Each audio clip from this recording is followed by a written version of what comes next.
Marianne Williamson here.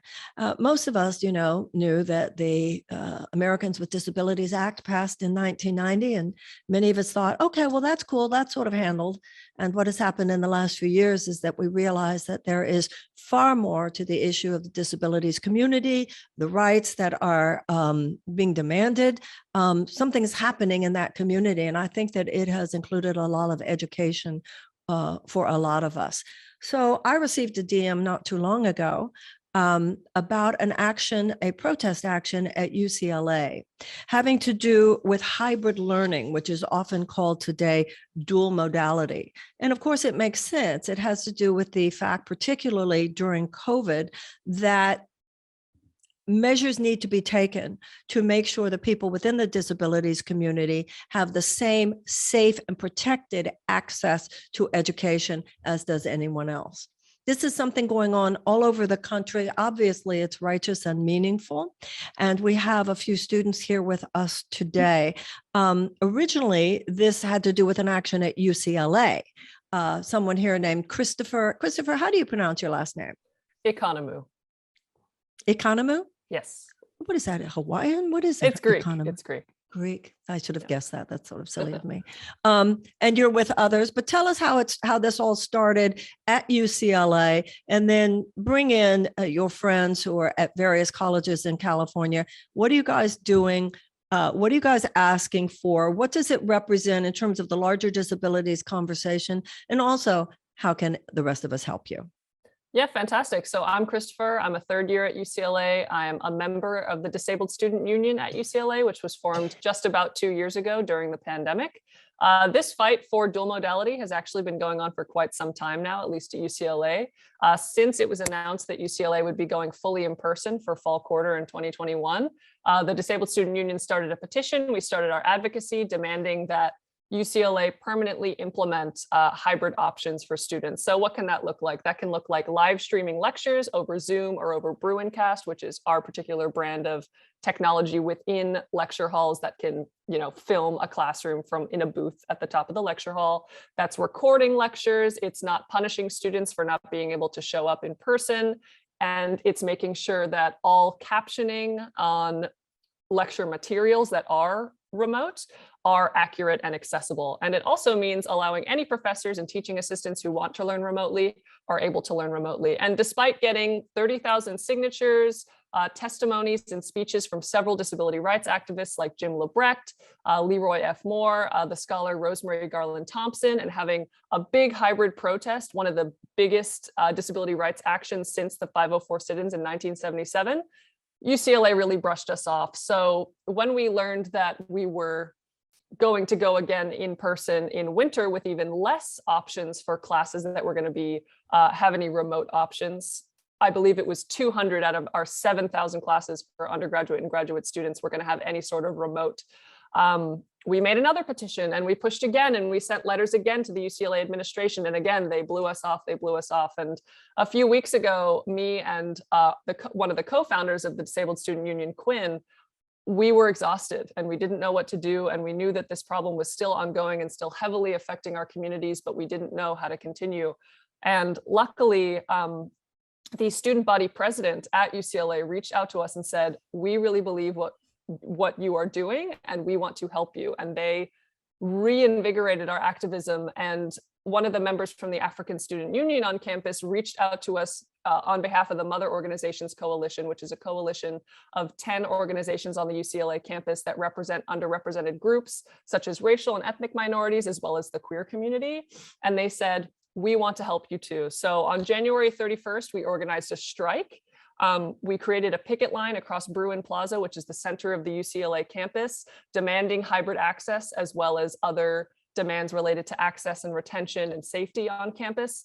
And we marched to Murphy Hall, which is the administrative building on UCLA's campus. And in that moment, we decided we are not going to leave the second floor of this building where the chancellor's offices are, the vice chancellors, assistant vice chancellors. We are not leaving this floor until our demands are met. So we, as of this Wednesday, we completed the longest sit-in UCLA's history. It was a full 16 days of us sleeping on the floor in the second floor of Murphy Hall. Wow. And although not all of our demands have been met yet, about 90% of our entire coalitions have been met. We were able to get a letter in support of a disability cultural center. We were able to get letters of endorsement from the chancellor and vice chancellor of student affairs in direct endorsement of dual modality. And we were able to get a commitment to having accurate closed captionings on our lectures. We still haven't gotten those big three of guaranteeing live streaming, recording, and getting rid of in-person attendance punishments. So right now we are at the stage where we have finally been able to go home, but now our fight has gone to the Academic Senate, which is a faculty body at UCLA that has pretty much complete control over whether or not things are online or in person. And our fight is now with them. But I won't get too much into that because I want to let my other peers speak. But luckily, a lot of campuses have followed in our footsteps, many of which are represented here today. And we're building this huge movement of demanding that higher education is accessible to as many people as possible. So I'll let any one of you who wants to start talk about how this movement has kind of made a domino effect into your campus. I understand. Well, this is a question I have. UCLA has a lot of money. Everybody knows that. They would have a huge endowment. And obviously you are of a high academic achievement gradient, or they would not have let you in. So you would think that they would be vested in your having whatever you need to get the highest education. And none of the things that you mentioned would cost that much money. You would think so. What was the resistance? Yeah, so a big reason that they have been rejecting our demands for dual modality is this concept called academic freedom. It's basically the principle where teachers can teach controversial content. They can basically create their classes however they see fit to be the most educational. And unfortunately, we've been asking since August, can you provide a document that says what policies we're violating by demanding dual modality, right? Because they say it's an express violation of this like benevolent cause of academic freedom, and they have yet to be able to give that to us. Yeah, so, why would asking for the things that you mentioned be a violation of academic freedom? We honestly don't know. We've actually been in contact with Disability Rights California and Disability Rights Advocates, which are two disability legal organizations, and they're like, we don't see it either. So we are genuinely in the dark as to why all of this has been rejected, especially when you mentioned the money. They had a $611 million donation just last year, and that's everybody year, knows right? that. So there's no reason to reject that. How much of your request is based on COVID and vulnerability related to COVID, and how much is just, hey, we've got people for whom it's really difficult to get onto campus, and it should be easy enough for us if we don't go onto campus for the class? What is the percentage there? What is the proportion there? So it began with, in August of 2021, a lot of disabled students who were part of the DSU were unable to secure remote accommodations from the Center for Accessible Education for various reasons. It was very specific what type of immunocompromised person could be granted these accommodations, and a lot of disabled people were being left behind. And as we were learning about this advocacy and really branching out to our entire campus, we realized, oh, you know who else this affects? This affects commuter students who may need a better way to get to class, so they don't have to drive 45 minutes there and back to go to one class. This affects international students who, especially in this past quarter, there were several students who were a part of our sit-in from India, from Iraq, who had to drop everything, spend $2,000 to get a plane ticket and come back in person because there are no options. This affects parenting students, people who have dependents, et cetera. So it definitely began as a disability rights issue, but just like how the ADA, you know, having curb cuts, that helps people who have babies in strollers, it can really help everyone. And we have been emphasizing that recently, that like, this isn't just a disability issue. This is, although COVID is the immediate threat, this advancement will lead to bettering of the quality of life of everyone for the future to come. We should do everything possible to make education itself, as well as access to education, as universal as possible. And how we're even talking about having to fight for that idea is really outrageous. Eliana, you put in the chat that you're going to have to leave in a few minutes. So what would you like to tell us?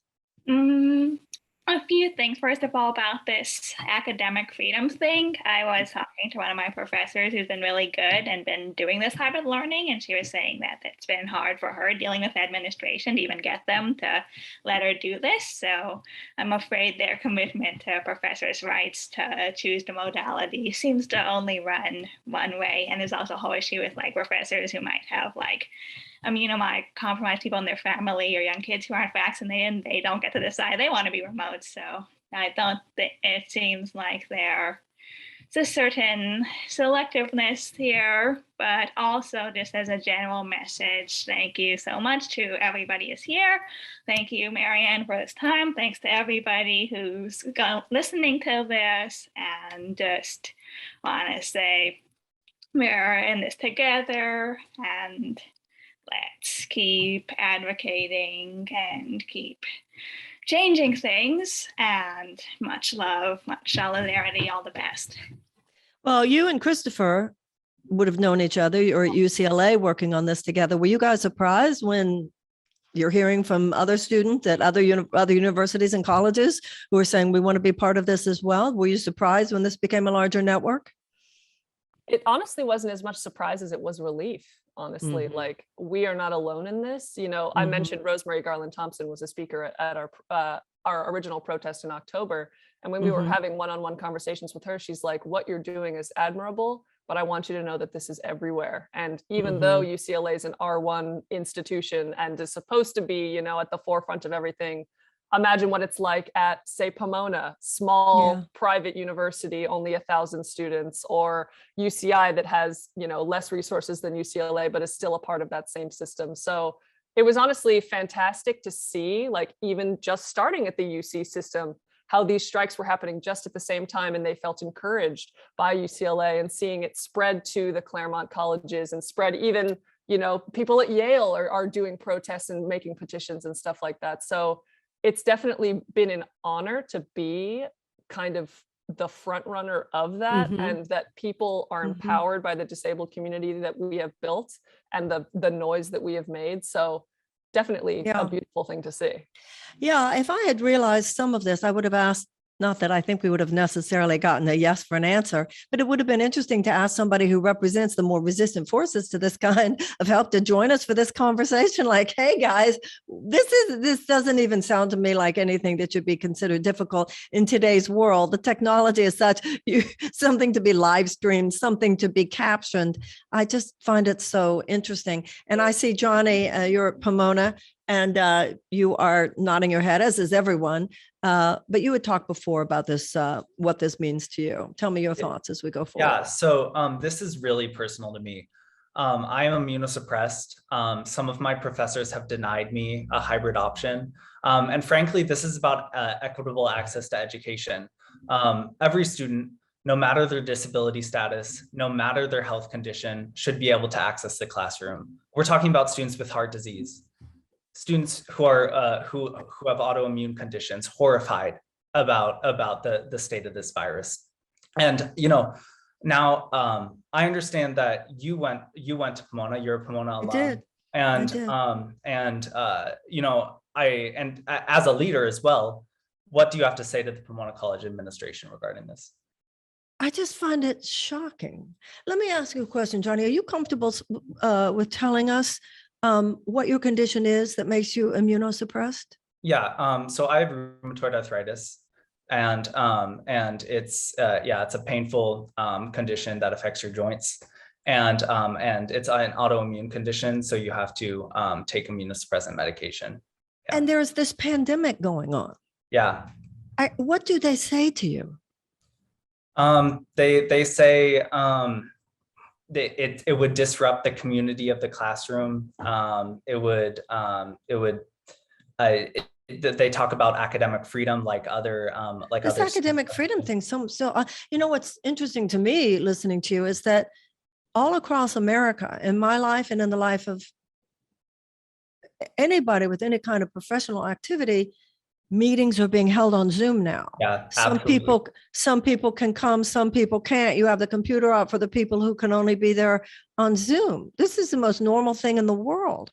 It's and specifically for young people who are only wanting this in order to get an education. And like I said, obviously they're vested in your education or you wouldn't have gotten in. And you know what's ironic, Marianne, is when we were occupying this building, we went to the floor that the Academic Senate typically is held in. They have a note at the front of the hallway that says the Academic Senate is being held remotely for this quarter. Please email if you have any concerns. So the fact that they say it's against, you know, our hands are tied, we can't do anything, and yet they have the freedom to So work from home as they strange. choose. It's horrific, honestly. I just, there's so little compassion in it. I mean, there are people for whom it would be a vulnerability in terms of the virus, people for whom it's just so difficult to get there. And with some of you, maybe not you, but some of the people involved here are probably thinking, you knew I had this condition when you let me in. You Yeah, I knew think that.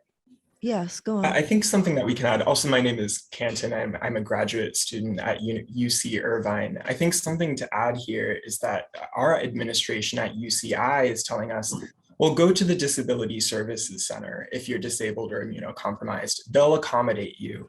And that's true for some people. Some people have been able to get access to remote learning through the DSC, but other people have been denied.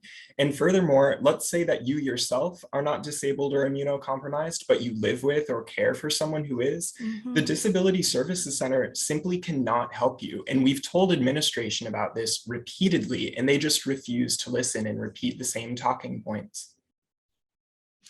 How can someone who's listening right now be of use to you guys? How can we help?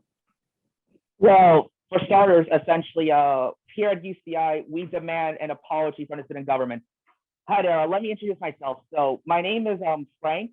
I am essentially a first-year political science major from UC Irvine, alongside Canton.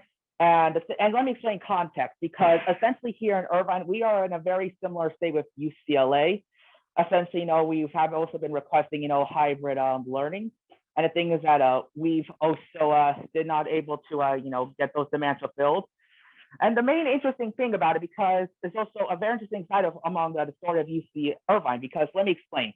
So a while back, back in the, when winter quarter was about to begin, we got an email from the student, from the administration, essentially telling us that they essentially, are going to start to reopen, and that they essentially mentioned that student government was consulted, that essentially that everything will be fine. The main issue is that we were never consulted. Student government was never consulted, and we are still mad. And essentially, we are still pushing, for at least universal access, and of course, an apology from them. And I also want to mention, one thing. So, Marianne, I love what you did in Bill Maher. And I want to bring this up because I remember this specific part, especially in the after show, where you essentially mentioned about how, you're essentially, with the French aristocrats before the riots start, before the revolution starts. This is essentially where you are. Right now, the disabled people, the so-called French peasants are rising up. And essentially, we are also looking for a fight of representation. I mean, don't get me wrong, I also support, UCLA, but at the same time, I also support that the stories of what's going on at UCI, at Claremont colleges, and essentially even at Cal State Northridge, these stories need to be told. We can't just have UCLA stealing the spotlight. We essentially need to have a sense of stories to make sure that what's going on, resistance from all over at least gets to be heard. And that way the flame will never die down. It's just so odd, though. It's just so mean-spirited. Once again, you're not asking for anything that businesses aren't doing for people now because there's a pandemic. And as the consciousness rises about disabilities, it's so sad to me that we have to be fighting here for people to just have like some human compassion for one another. It's Right. I mean, you wouldn't think it would be a radical statement to say no, it should. Yeah, you're not asking. Yeah, that's the thing. You're asking for like a Zoom call. Yeah, absolutely. That every student should feel safe in the classroom, that we don't have to walk through the classroom doors and think, is there a virus in this room that could change my life? Mm-hmm. That's right. I will say, as a grad student, I've been an instructor of courses, and I do think that offering a hybrid course where you're teaching both remotely and in person at the same time is genuinely more work. And so part of the issue here is that the university, all universities should be paying professors more when they're But let teaching me a class that let way. may I ask, why is it more work? Because what you're having to do is actually teach two classes at one time. You're teaching an in-person lecture as well as an online one. And many of these classrooms don't have technology set up that allows you to do So that. that's where the finances come in, because I'm just thinking setting up a little computer, right? And you're saying, no, that wouldn't do. It would have to be a big screen. Is that what you're saying? Sure, and the ways that you elicit student feedback are different online than in person. Okay. And you might need an assistant even to help you do some of these things Okay, and well, plan a course that way. And universities should invest in that. As you mentioned, they have the money to do so. yeah, I don't know about UC Irvine or Cal State Northridge, but Pomona and UCLA have the cash. Yeah. Hello, everybody. Okay. And honestly, something we've been telling the academic senate at UCLA is like, it can be janky for a while. Like if you don't have a fancy camera and a big screen for the next year and a half, just use a Zoom computer, right? Like one of our allies from the Latine coalition, one of the Latine groups, a part of the Mother Organizations Coalition, said in our last meeting with the academic senate is perfect should not be the enemy of good. And that we should have something in the meantime, even if it is not perfect. And we should be investing so many more resources into professors and TAs so that they feel comfortable doing this as much as we want. And that's what all that money in those endowments should be for, not just the fancy schmancy stuff with somebody's name on it, because we know how that works. And I mean, I've been in enough meetings myself where, it was on Zoom and everybody knew we had to look over at the people who are on the Zoom call. Like you said, we're all just making do. Is it Luis, or how do you pronounce your name? Yeah, my name is Luis Merlos. Tell us your thoughts. Yeah, so I go to CSUN. I'm a third-year university student at a biotechnology major with a chemistry minor. And yeah, just like many of you guys, many other students, I'm concerned for the safety and well-being for basically everybody. I'm speaking on behalf of CSUN Resist and all the students who have fears of coming back to campus and in classes because of COVID. This past week was our first week that we were back in person, and I've never seen CSUN this packed. Like, it has been packed to the brim with students. Absolutely no social distancing. CSUN, we've been trying to reach out to a lot of the administrators, but they all say the same thing. Our top priority is the safety and well-being of the students. However, if you go into the classrooms, it's being seen that we literally do not have an inch of room in between students. A lot of the students have to be sitting in the back of the classrooms just while the class is packed, and there's no breathing room for any of the students. Just like everybody else, we're fighting for remote access, hybrid learning, and these opportunities to be given to basically everybody, universal access to education. In my freshman year of college, I saw a documentary called Storm Valley State, which is a very eye-opening documentary about the history of CSUN, or previously known as San Fernando State Valley College. And CSUN was the main point of basically protest against the university to be able to give minority students, Latino community, and the African American community equal opportunity to be educated, basically. At first, the university said no, and all these protests happened. But in the end, a lot of studies were created because of those protests. And the Equal Opportunity Program was created because of that. And just like then, we're also fighting right now for equal opportunity for everybody, equal access to Zoom, equal access to education for everybody.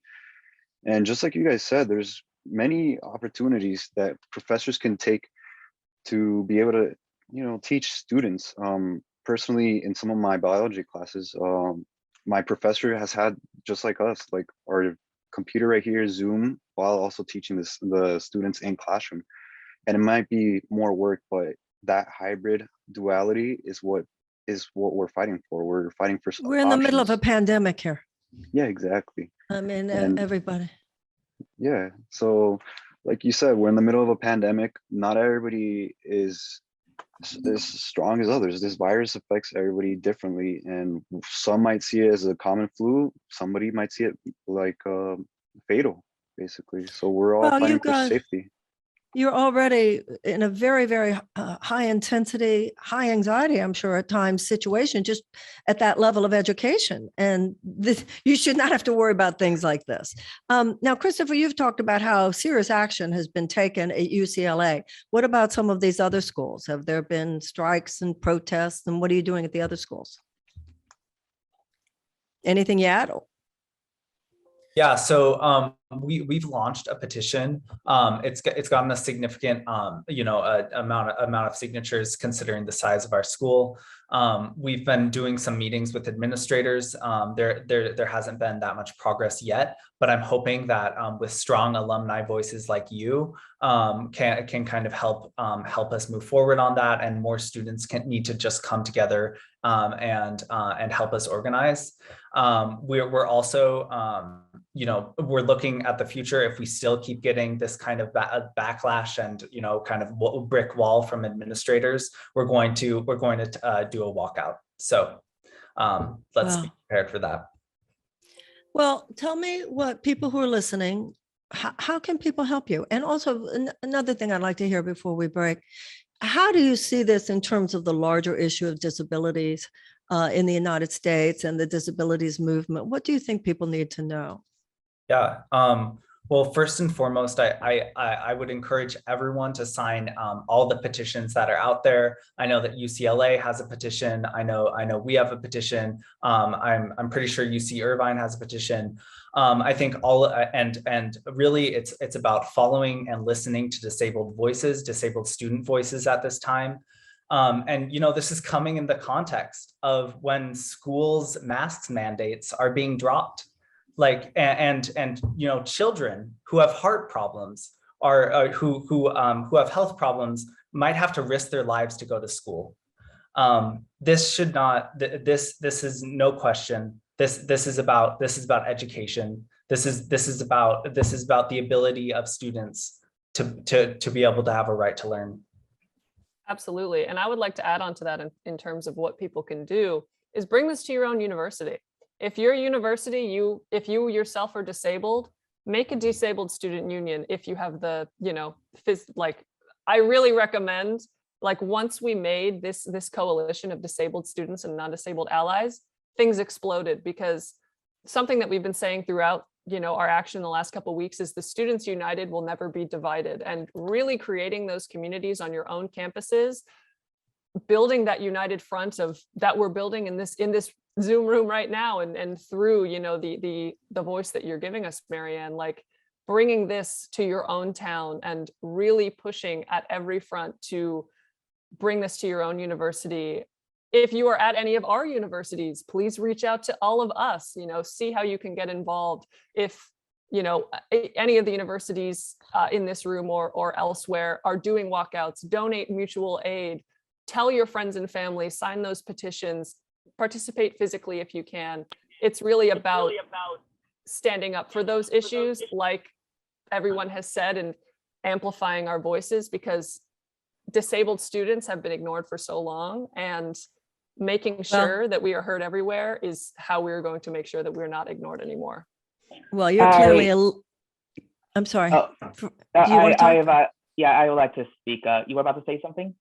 Well, I was just going to say, Christopher is clearly the leader of the pack here in terms of getting all this started at UCLA. So I wanted to know if you had an email that you wanted to provide for people, because I think people will be listening to this and going, I'd like to know more. I don't know if you want to have your inbox flooded, but could you, I know you've said sign petitions and stuff, but I think some people would like to know someplace specific where they could go. Sure. And we can direct everyone to everyone else's advocacies too.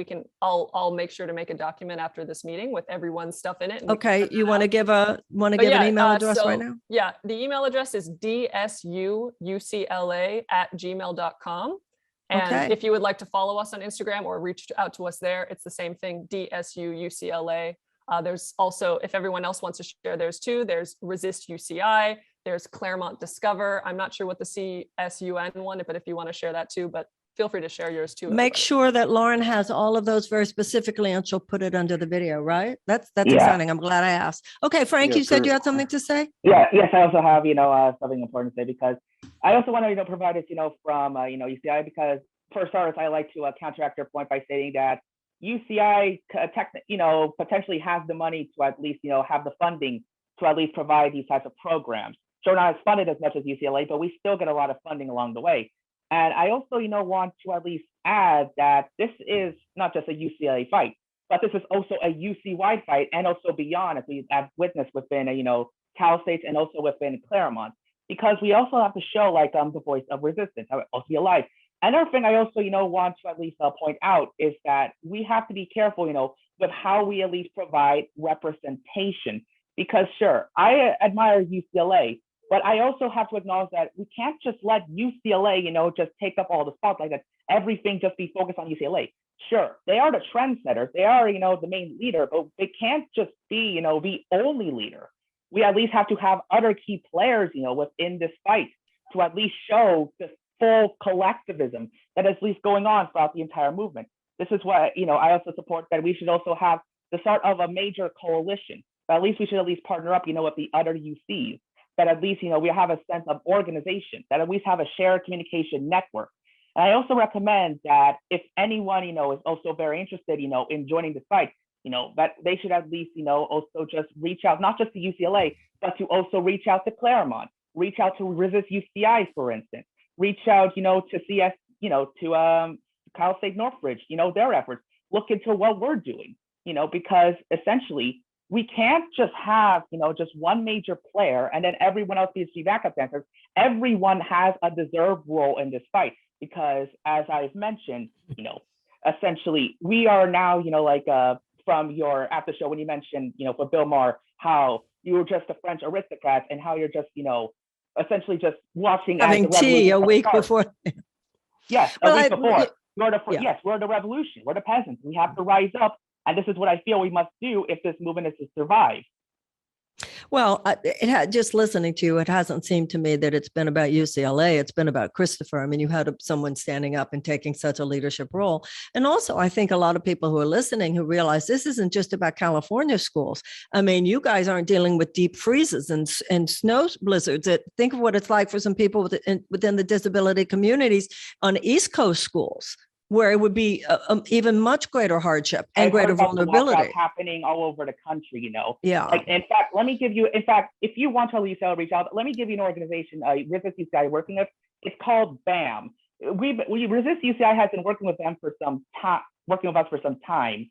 And essentially they are an organized group that has lately been working, coordinating and organizing walkouts all over high schools across the nation. They're now working with universities. They basically need as much help as they could get. And essentially with Resist UCI, well, we essentially stage a walkout and we're also, essentially forming, also helping with this building of this coalition. Because the one thing I like to think from at least a UCI perspective is that UCI is the brains, UCLA is the brawn, they just essentially is the drafters and Berkeley just does what it does. But that's just the UC. Berkeley just always and forever. Berkeley just does what it does. Pretty much. Yeah. Pretty much. Well, you guys are great. Anybody else have anything you want to say? Thank you. That you want people to know? Anything about your school or the larger conversation or anything?